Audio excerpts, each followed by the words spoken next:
donner la parole à Mohamed Lamine Chibane dans un instant.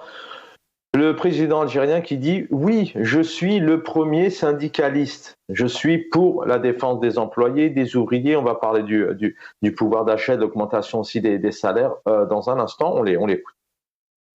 أولا البرامج اللي مطروحة في الساحة إذا ماكش راضي عليها قول لي علاش نتفاهموا نتفقوا في المنهجية نتفقوا في أنا الشيء اللي ممكن يخلق شرخ في المجتمع هي الأمور الاجتماعية لما يكون فيه غضب شعبي لما يكون فيه اليوم أول نقابي هو أنا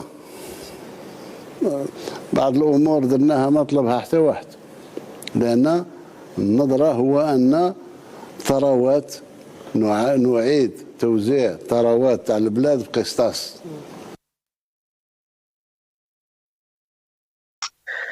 Mohamed Lamine Chibane, bonsoir cher docteur. Salam, Akhi Chaban, je salue vos deux invités et je salue toutes celles et ceux qui suivent le Magharibiya. Merci infiniment pour vos messages toujours aussi agréables et sympathiques. Docteur Mohamed Lamine Chibane, d'abord vous êtes médecin, citoyen algérien, vous êtes en Algérie. On entend un président qui dit « Mobilisez-vous, allez-y, je soutiens, je suis le premier syndicaliste, donc je suis le premier à être proche donc des ouvriers, des employés du peuple. » Alors, bien évidemment, malheureusement, il n'a pas face à lui aussi, avec tout le respect que je dois aux confrères de la presse qui sont face à lui, ils auraient pu un peu le titiller, le pousser, parce que là, il y a vraiment de quoi faire. Quand vous entendez ça, ça vous fait sortir de vos gonds, vous êtes en colère quand on voit le pouvoir d'achat, le quotidien, les entreprises, la situation des partis qui n'arrivent pas à travailler aussi en Algérie. Oui, tout à fait. Et je soutiens et je suis tout à fait d'accord avec M. Abdou Sommar. Quand le peuple est terrorisé, je cite une citation de Karl Popper. La vénération du pouvoir est le résultat de la peur. Les gens ont peur. Ils vénèrent un pouvoir. Et là, je reprends aussi une citation de Peter Gabriel. Quiconque a le pouvoir de se faire entendre a le devoir de parler. Il faut justement parler. Ce serait très beau, M. Tebboune, de nous autoriser à nous manifester. Mais nous avons besoin de médias crédibles qui évoluent dans un climat de liberté. Autrement, comment voulez-vous qu'il y ait, avec une presse muselée, avec des harcèlements, des interpellations, avec des réseaux sociaux qui sont surveillés, les haragas qui meurent en mer et qu'on ne dit pas un mot, l'augmentation des prix des produits alimentaires, nous attendons toujours ces véhicules, cette tension sur l'importation des véhicules. Il y a ma vie, effectivement. Et là, justement, ce serait trop beau pour croire. Et là, mais Mohamed Lamine Chibane, il vit où là quand on écoute et on décortique vraiment, d'ailleurs pour le coup vous allez pouvoir retrouver au sein de l'ENTV ou sur le site de l'APS, Agence Presse Service officielle algérienne, vraiment des parties très précises qui sont décortiquées. Quand on l'entend et qu'on l'écoute et qu'on essaye de comprendre, mais il ne vit pas, ce chef d'État, ce président algérien ne vit pas du tout dans le même pays où, à un moment donné, on sort encore une fois d'un drame, et encore une fois, je le dis chaque soir, et je souhaite que ça s'arrête là parce qu'il fait très chaud, l'été n'est pas terminé. Un pouvoir qui n'a pas su faire face, encore une fois, à des incendies pour en perdre la vie de plusieurs frères et sœurs algériennes. On a l'impression qu'il ne vit pas du tout dans le même pays que nous vivons, que nous connaissons au quotidien. J'aurais aimé justement que ces conseillers, ces plus proches conseillers puissent le mettre au parfum de la réalité. Vous savez, Monsieur Chaban, John Krakauer dit « Il y a tant de gens qui ne sont pas heureux. On n'est pas heureux. Nous existons, mais on ne vit pas. Et qui pourtant ne prennent pas l'initiative de changer. Justement parce que nous avons peur. On ne peut pas prendre cette initiative de changer la situation, puisque Nous sommes donc conditionnés à vivre dans la sécurité et le conformisme. Et je soutiens encore une fois M. Abdel Samar. Quand vous parlez avec l'élite, il vous le critine.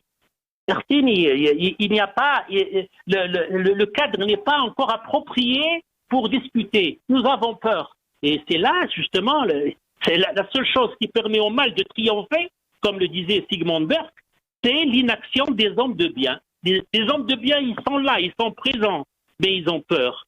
Et le monde va mal. Pourquoi? Parce que ceux qui font du mal, à cause de ceux qui font du mal, mais surtout, on laisse faire, comme le disait Einstein. Alors là, le président Tebboune, il parle de la Isaba. Il me fait rappeler la déclaration de l'ex-premier ministre qui se trouve en prison, le vendeur de lingots d'or au soir pour Saïd, quand il disait le terrorisme résiduel. Le terrorisme résiduel. Alors là, M. Tebboune parle de la Isaba qui tente toujours de semer l'anarchie au sein de la société. Je reprends ces dires à travers... Exactement. Et puis on se pose la question aussi, pourquoi à un moment donné, le pouvoir n'arrive pas à faire face. Je reviens à vous, Dr Mohamed Lamine Chibane. On fait réagir juste derrière Mohamed Lamine Chibane. تغلبنا على النيران وصلنا احنا البلد اول في افريقيا البلد الثالث في العالم العربي لما ننتهي المحطات نوصل الى مليار و400 مليون متر مكعب يوميا السكن ما يقدرش يتوقف نوصل الى مليار و400 مليون متر مكعب ونزيد لما نوصل مليارين ونص و500 مليون متر مكعب انتهينا مع مشكل الجفاف ان شاء الله. Mohamed Lamine Chibane, docteur militant politique, est avec nous ce soir depuis le début de l'émission d'Algérie. Docteur, encore une fois, ici, on a un président algérien qui est tout de même bien droit dans ses baskets, comme on le dit, qui a un ton assez ferme, qui pense connaître des éléments. D'abord, voilà, il parle d'une amélioration des salaires et de leur augmentation. Alors, on parle de 47%. Là, il évoque plus d'1 milliard de mètres cubes dessalés épurés par jour. Et puis, il y a aussi ces 6000 kilomètres de chemin de fer qui devraient arriver. Il faut savoir que, si je ne me trompe pas, en 1962, à l'indépendance, l'Algérie possédait 5000 kilomètres de chemin de fer. Et entre 62 et 2023, il y a eu 1300 kilomètres supplémentaires. Donc, il y a vraiment du chemin, sans faire de jeu de mots, il y a vraiment du chemin à faire ici. Quand le président algérien, Mohamed Lamine Chibane, envoie et balance des éléments comme ça à toute une nation, à tout un monde entier qui l'écoute, vous réagissez comment sur ces énormités qui ne sont pas possibles en soi? Je ne peux vous dire ni commentaire sur ce qu'a dit le président, sur les chiffres qu'il a avancés, mais ce qui est sûr, c'est que nous avons été classés il y a 2 ans parmi les 5 pays au monde qui ont soif.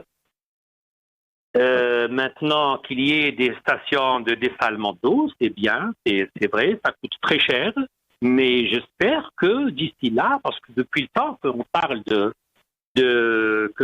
Alger n'aura plus de pénurie d'eau, ça remonte à plus de 20 ans. Mais ça perdure. Je suis là à Inmlila, il n'y a pas d'eau, ça coupe. J'ai ma fille qui se trouve à Douaouda, c'est la même chose. J'ai passé l'Aïd à Amchedala, du côté de Chorba, à Bura, c'est la même chose. Bon, nous vivons vraiment une situation désastreuse. Écoutez, mon ami Chaben, il faut assumer nos responsabilités et s'éloigner d'une politique utopiste. Il faut être réaliste. Assumons nos responsabilités, retroussons nos manches et ne plus parler de complot. Complot pour les pénuries, complot pour les incendies. Qu'importe qu'il y ait incendie, ce qu'il faut, c'est comment gérer. Et justement, tout à l'heure, M. Abdel Samar avait parlé des milliers d'hectares qui sont partis en fumée en Grèce, en Italie. Est-ce que vous savez que l'année passée, nous avons perdu 5000 hectares et nous avons eu 40 morts, alors qu'en Grèce, ils ont perdu 50 000, 10 fois plus que nous, et ils ont eu que quelques 2 ou 3 victimes.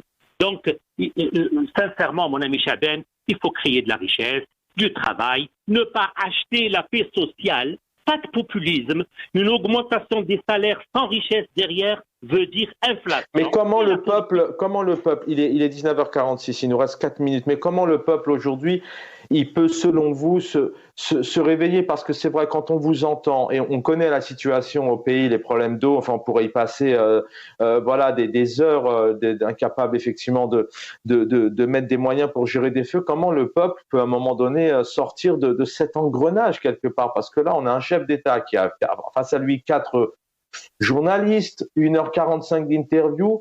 On a un peuple qui, d'un côté, est en train quand même de vivre des moments très douloureux à tous les niveaux, et on a un président tout de même qui est là en train de leur dire, mais voilà, tout va bien, vous inquiétez pas, je suis là. Comment on sort de ça? Comment le peuple demain peut essayer de se réveiller à nouveau? Il faut qu'il se secoue. Qui aurait pensé qu'en 2019, le président Bouteflika chute?